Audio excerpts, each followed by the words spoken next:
Exercise 5.3 question number 10 देखेंगे। Question number 10 में show that क्या कह रहा है? ये कह रहा है कि शो दैट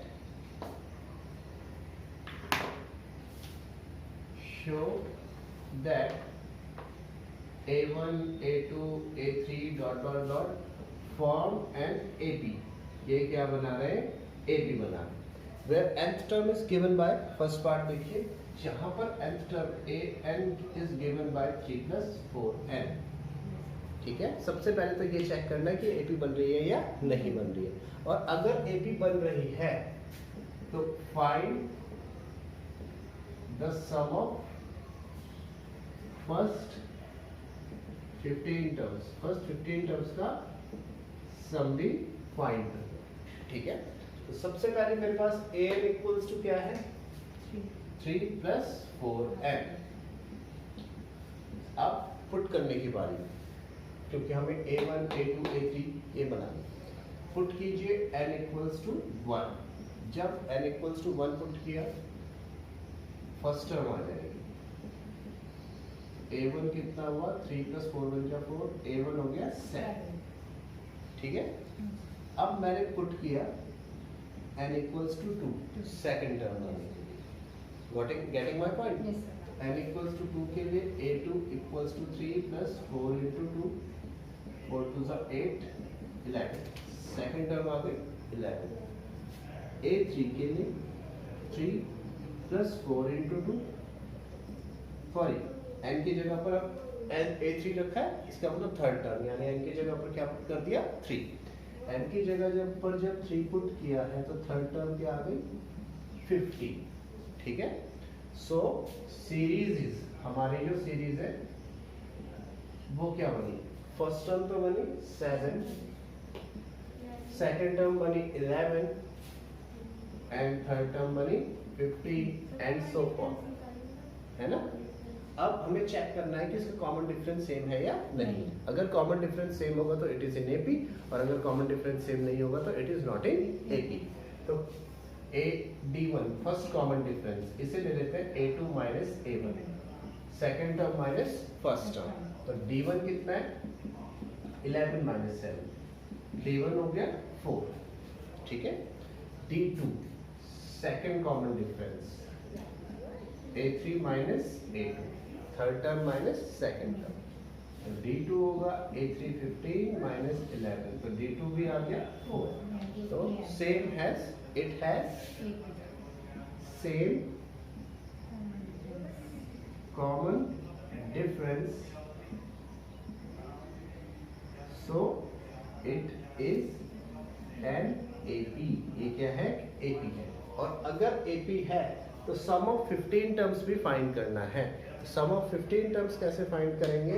एंड पहले तो सम का formula Sn equals to n/2 into 2a plus n-1 into b।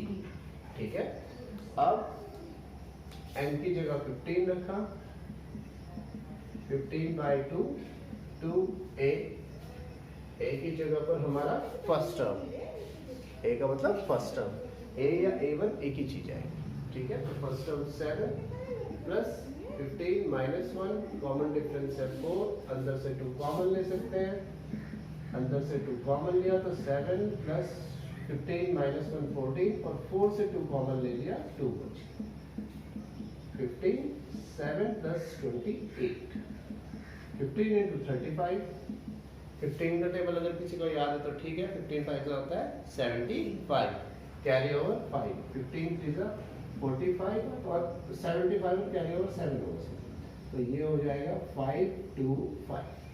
Some of its 15 term हो जाएगा 5 to 5। आई थिंक इसका सेकंड क्वेश्चन सेम है, सेकंड पार्ट वो आप खुद कर सकते हैं। ठीक है, तो सेकंड पार्ट खुद कीजिए। क्वेश्चन नंबर 11 को देखो। तो क्वेश्चन नंबर 11 क्या कह रहा है? ये अभी तक के क्वेश्चन से डिफरेंट है, तो इसलिए पहले ध्यान दो, समझो। क्वेश्चन नंबर 11 मुझे क्या कह रहा है? If the sum of n terms of n AP, इस बार sum of n terms of n AP Sn दिया है, काफी बार एग्जाम में क्वेश्चन आ चुका है। ठीक है, तो sum of n terms of n AP Sn हमें कितना दिया है? 4n minus n square. Sum of n terms of n AP क्या लिया 4n माइनस n स्क्वायर। तो what is the first term? First term find करने को कह रहा है, यानी a फाइंड करना है हमें, ठीक है। What is the sum of first two terms? पहले दो टर्म्स का सम यानी a1 प्लस a2 फाइंड करना है मुझे, ठीक है। What is the second term? a2 find करना है मुझे, second term, and find the third and tenth term also. Third term भी फाइंड करनी है और टेंथ टर्म, इतनी सारी चीजें फाइंड करनी है, and nth term also. Okay, a and b find करना है। अच्छा, सपोजिटली अगर हमारे पास एक AP है, उसको हम फर्स्ट टर्म क्या लिखते हैं हमेशा, a1 या a भी लिख देते हैं, या a1 a2 ऐसे भी चलेगी, फिर a3, फिर a4, फिर a5, a6, इस तरीके से एक AP चलती है हमारे पास, है ना। उसकी सीरीज का सम ये दिया हुआ है ऐसे। तो अब हम पुट करते हैं n इक्वल्स टू 1, जो हमें SN दिया उसमें n इक्वल्स टू 1 पुट करेंगे। तो जब 1 पुट करेंगे तो S1 equals to 4 into 1 minus 1 का स्क्वायर, 4 1 जा 4, 1 का स्क्वायर, S1 कितना हो गया 3। S1 का मतलब एक टर्म का सम, एक टर्म का सम, और एक टर्म के सम को हम फर्स्ट टर्म ही कह सकते हैं, क्योंकि एक ही टर्म का सम है। यहाँ पर ध्यान दीजिएगा, ये एक ही टर्म है तो एक टर्म का सम फर्स्ट टर्म, क्योंकि एक टर्म का चाहे सम कर लो चाहे वो वही टर्म है। तो a1 कितना हो गया 3। अभी तो मैंने n इक्वल्स टू 1 रखा था, अब मैं पुट कर देता हूँ n इक्वल्स टू 2। क्या पुट कर देता हूँ? n equals to 2। तो S2 4 इंटू 2 माइनस 2 का स्क्वायर, 4 2 सा 8 माइनस 2 का स्क्वायर, S2 कितना हो गया 4। S2 4 मतलब दो टर्म्स का सम, A2 नहीं है, यहीं पर ही कंफ्यूजन होगा। हाँ, ये S2 है, यानी दो टर्म्स का सम। S2 कितना है 4, ये दो टर्म्स का सम है। S2 का मतलब A1 प्लस A2 दो टर्म्स का सम है, ये सेकंड टर्म नहीं है, सेकंड टर्म होती है A2, ये S2 है, दो टर्म्स का सम, यानी A1 plus A2 equals to 4। तो दो टर्म्स का सम भी हमसे पूछा था। अब इसमें पुट कर दीजिए A1 की वैल्यू, A1 कितना है 3। वी गेट, जैसे ही मैंने A1 3 पुट किया, 3 प्लस A2 इक्वल्स टू 4, या फिर A2 आया 4 माइनस 3, सेकेंड टर्म कितनी आ गई 1, इसलिए ट्रिक है। सेकेंड टर्म कितनी आ गई 1। अब AP क्या बनी,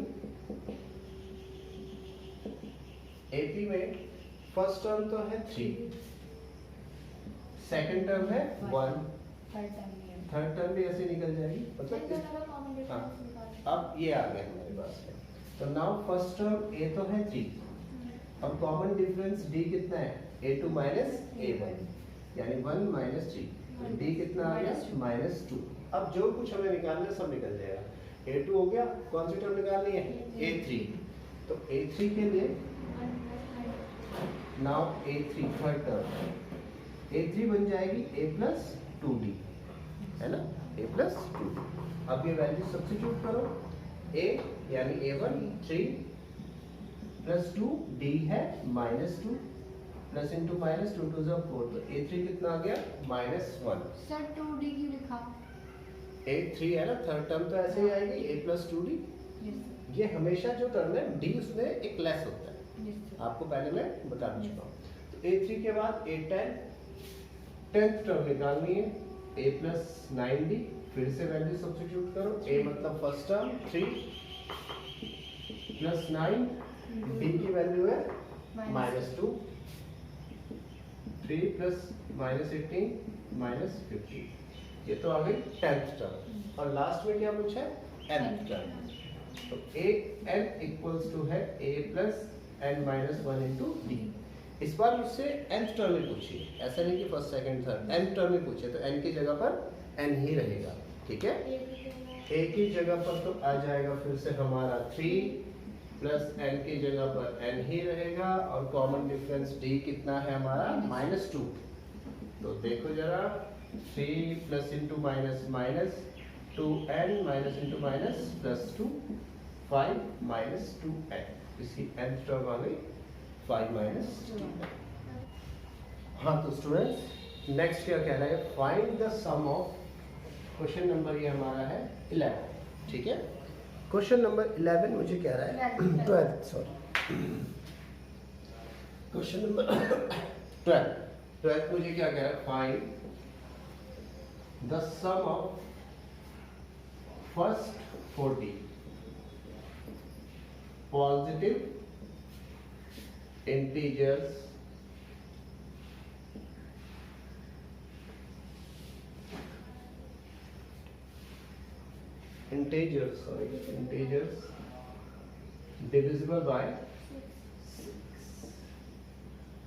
divisible by 6। तो 6 से डिवाइड होने वाले फर्स्ट 40 पॉजिटिव इंटीजर्स को फाइंड करने को कह रहा है। तो अगर आपको पता हो सॉल्यूशन में देखिए जरा, मान लिया ये हमारी नंबर लाइन है, इधर है 0 है ना, 0 से इस तरफ कैसे नंबर्स है पॉजिटिव,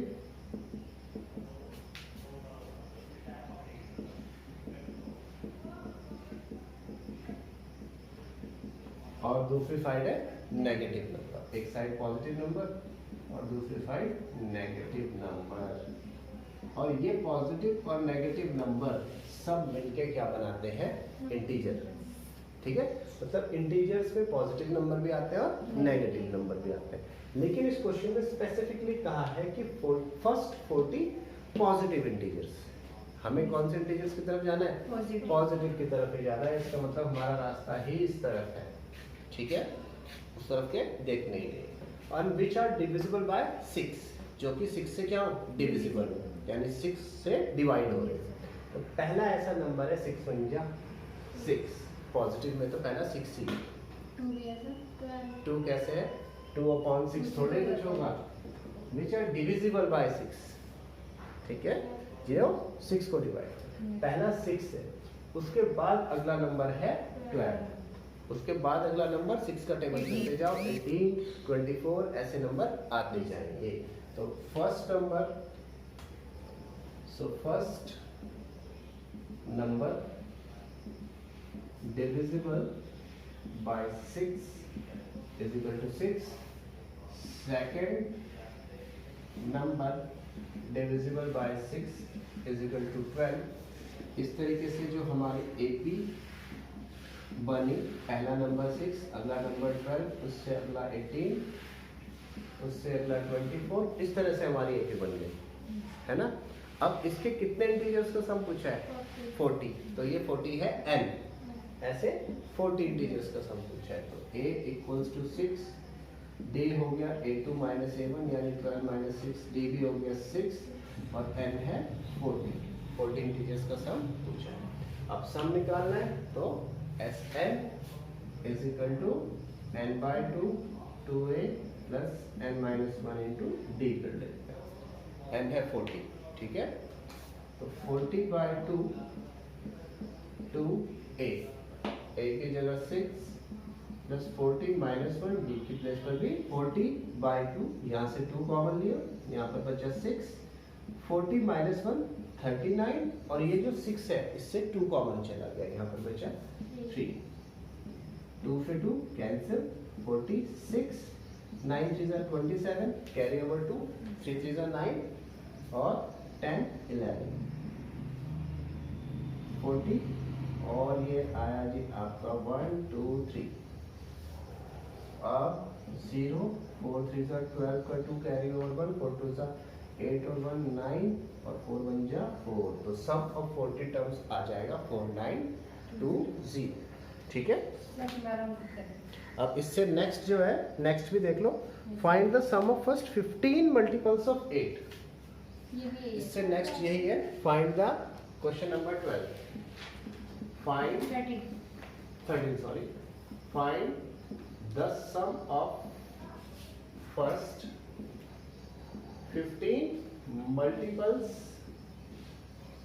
ऑफ 8 के 15 मल्टीपल्स भी वही होते हैं, 8 1 जा 8, 8 2 जा 16, समझ में आई मेरी बात।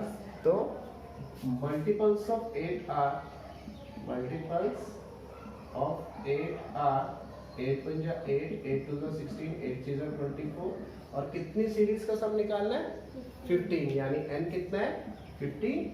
ए और डी आप यहाँ से निकाल सकते हैं और फिर सम भी कर सकते हैं। तो कीजिए जरा इसको। तो स्टूडेंट्स अब हमारे पास है क्वेश्चन नंबर 14। क्वेश्चन नंबर 14 क्या कह रहा है हमें, find the sum of odd numbers, find the sum of odd numbers between 0 and 50, between 0 and 50। तो देखो ये भी सम के दोनों फॉर्मूले से हो सकता है, मैं आपको दोनों से बताऊंगा। तो sum of odd numbers between 0 and 50, तो देखो AP consists odd numbers between 0 to 50। 0 to 50 के बीच में ऑड नंबर्स वाली एपी कैसे बनेगी। पहला नंबर आया है 1, ऑड नंबर सभी को पता है। दूसरा नंबर है 3, उससे अगला नंबर है 5 और लास्ट नंबर होगा 49, है ना। लास्ट नंबर होगा 49। तो यहाँ से हमारे पास फर्स्ट टर्म है 1, हमें पता है ऑड नंबर्स के बीच में डिफरेंस 2 का होता है, या यहाँ से निकाल लो चाहे तो। d = a2 - a1, d भी हो गया 2। इस बार मुझे लास्ट टर्म भी पता है, लास्ट टर्म कितनी है an 49, ठीक है। अब इसके दो मेथड से कर सकते हैं। एक तो हमारे पास तो सिंपल मेथड है, सिंपल मेथड से करें चाहे दूसरे वाले मेथड से करें। हमारे पास फॉर्मूला क्या है, हमारे पास सम के दो फॉर्मूले हैं। पहला तो है Sn = n/2 into 2a plus n minus 1 into d, और दूसरा है Sn = n/2 into a plus n, first term plus last term. लेकिन दोनों फॉर्मूले लगाने के लिए मुझे नंबर ऑफ टर्म्स का पता होना चाहिए, n पता होना चाहिए। इसमें n हमें नहीं पता, यहाँ पर an पता है। तो an का फॉर्मूला एक्सपेंड कर दो, a plus n minus 1 into d, an का फॉर्मूला यही है। अब substituting the values of a and d, substituting the values of a and d, a और d दोनों के वैल्यूज को सब्स्टिट्यूट करो। a में 1 plus n minus 1, d में 2 equals to 49। सबसे पहले ये 1 इधर ले जाओ, ठीक है। n minus 1 into 2 equals to 49 minus 1, n minus 1 into 2 equals to 48, 2 से 48 cancel 24, n minus 1 equals to 24, ये n आ गया 24 plus 1, नंबर ऑफ टर्म्स कितनी आ गई 25। अब हम कोई भी फॉर्मूला यूज कर सकते हैं, ये वाला भी या ये वाला भी। तो मैं नीचे वाला फॉर्मूला यूज करता हूँ, ऊपर वाला कर करके बहुत बोर हो गया, कई सारे फॉर्मूले कर दिए। तो sum of n terms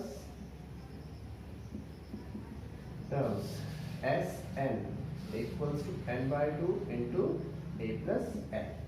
n का मतलब नंबर ऑफ टर्म्स जो हम निकाल चुके हैं वो है 25 by 2 into a 1 plus last term 49, 25 by 2 49 plus 1 50, ये भी कैंसिल होके हो जाएगा 129 नहीं, ये आएगा 625। देखो एक चीज और बताता हूँ, यहाँ पे सीख लो। ऐसा जो नंबर है 25 into 25, इसका मतलब है 25 का स्क्वायर। जिन नंबर्स के लास्ट में 5 होता है उन्हें उनका स्क्वायर निकालने की ट्रिक है। देखो सीखो क्या है, लेकिन लगेगी किन पे, जिनके लास्ट में 5 है, सिर्फ उन्हीं में, बाकी नहीं। सबसे पहले तो 5 का स्क्वायर, 5 का स्क्वायर कितना होता है, तो हम अपना 25 तो ये लिख देंगे, ठीक है। अब ये नंबर क्या है 2, 2 से अगला नंबर क्या आता है 3, मतलब जो भी नंबर आए उससे अगला नंबर लिखना है, और 3 2 6,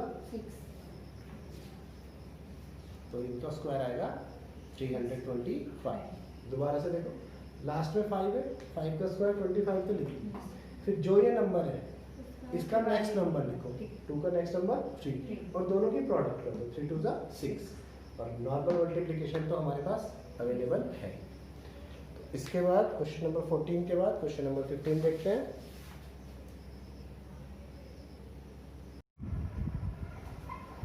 तो क्वेश्चन नंबर 15 हमें क्या कह रहा है? क्वेश्चन नंबर 15 कह रहा है कि एक कॉन्ट्रैक्ट है एक कंस्ट्रक्शन कंपनी का, मतलब एक कंस्ट्रक्शन कंपनी को बिल्डिंग बनाने का कॉन्ट्रैक्ट मिला।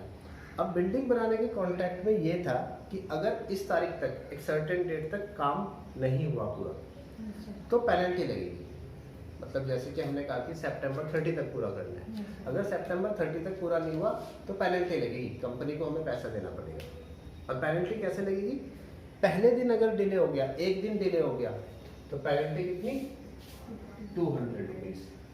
अगर 2 दिन डिले हो गया तो दूसरे दिन की पेनल्टी 250। ये दूसरे दिन की पेनल्टी है। Fine sir. हाँ फाइन। हाँ, इस तरीके से डिफरेंस 50 और पेनल्टी बढ़ती चली जाएगी। मतलब पहले दिन की पेनल्टी ये, दूसरे दिन की पेनल्टी ये, तीसरे दिन अगर 3 दिन डिले हो गए तो तीसरे दिन कितना रुपीस देने पड़ेंगे कंपनी को? 300। चौथे दिन कितने देने पड़ेंगे? 350। इस तरीके से कंपनी का वर्क बढ़ता चला जाएगा। तो यहाँ से हमें क्या क्या मिल रहा है? फर्स्ट टर्म मिल रही है ए 200 रुपीज, कॉमन डिफरेंस मिल रहा है डी 250 माइनस 200, कॉमन डिफरेंस कितने रुपीस मिल रहा है? 50 रुपीज। अब जरा ध्यान से देखो, how much the company has to pay as the penalty if the work is delayed for 30 days. ये कह रहे हैं कंपनी को पेनल्टी के तौर पे कितने पैसे देने पड़ेंगे अगर वर्क कितने डेज डिले हो गया? 30। मतलब एक दिन की पेनल्टी है, 2 दिन की पेनल्टी है, 3 दिन की पेनल्टी है, 4 दिन की पेनल्टी, यानी एन कितना है? 30। तो एन है हमारे पास 30। और कंपनी को कितनी पेनल्टी देनी पड़ेगी? जितनी सब पेनल्टी है उन सबका क्या होगा? सम। टोटल पेनल्टी तो वही देनी पड़ेगी, है ना? तो total penalty Sn equals to n/2 into 2a plus n-1 into d। अब कितने डेज है कंपनी के पास? 30 डेज। 30/2 2 a कितना है? 200 प्लस 30 माइनस 1 और d कॉमन डिफरेंस है 15। तो 30/2 यही कट हो गया 15, 400 ये आया 29 इंटू 50। 15 400 0 9 5 जा 45। हाँ कॉमन नहीं ले सकते थे, 9 5 जा 45। इस बार बस मैंने कॉमन लेने से छुट्टी कर दी। 9 5 जा 45 कैरी ऑन 4 5 2 जा 10 और 4 14। तो ये आ गया जी आपका 15 इंटू 1850 सम करके।